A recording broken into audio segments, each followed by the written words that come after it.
I know that it's a testament to what I saw, you know, especially, and I know I brought up the BMF situation, but I saw this with my own two eyes. So it's like, I'm like, dang, if when I come back, I gotta be on a whole different level if I want to be able to compete. Compete, right? Yeah.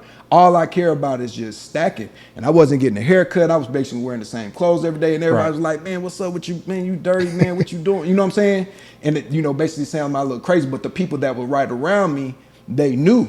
They were like, wait, something's going on. Yeah, You know, my boy beard growing out. Yeah, He ain't yeah, getting no buddy. haircuts. Yeah, I know what he got going on. Yeah, there's a season for everything. 100%. Right? If you want to have your harvest season, your spring season, if you want to have a good time after your spring season and ball out during the summer, you got to go through the fall and winter. Right. My main frustration with what's going on in Atlanta right now, like everybody is kind of like trapped into one season in Atlanta, and there's not one season in Atlanta. There's like this perpetual cycle where Right. everybody, it just feels like they always have to be on the scene.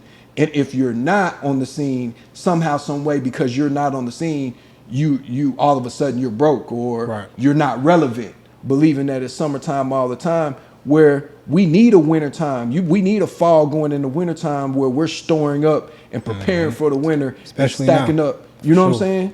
And, Sure. and getting ready for the spring and getting ready for the summer. But you know, on the flip side of that, there's also just life experience, right? Like you had to take an L to even know that, like, oh shit, I can't be operating like this because when the winter come and it get cold, like I need to be straight. Right. Like if you ain't never been through that, you just wouldn't know.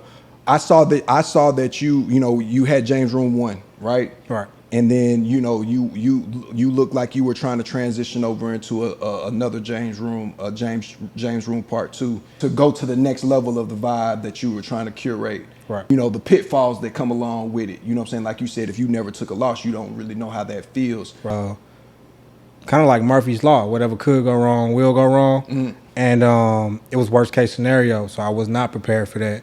And you know, that shit hurt. You know what I mean? Like, and I'm still living and dealing with that today. Like, we ain't even all the way figured that situation out.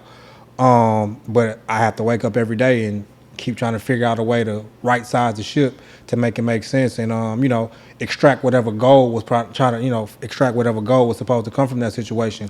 But like, as far as like being able to brace for a financial loss, man, only way you can get through is to go through it. You know what I mean? Right. And figure out, okay, it's a paid lesson. It's an expensive ass paid lesson, but it's a paid lesson. So it sharpens your saw, and now you got some tools in your toolbox via negative reinforcement. But it makes you a better business person. It makes you, like, to your point, like, it builds up a certain level of fortitude, tenacity,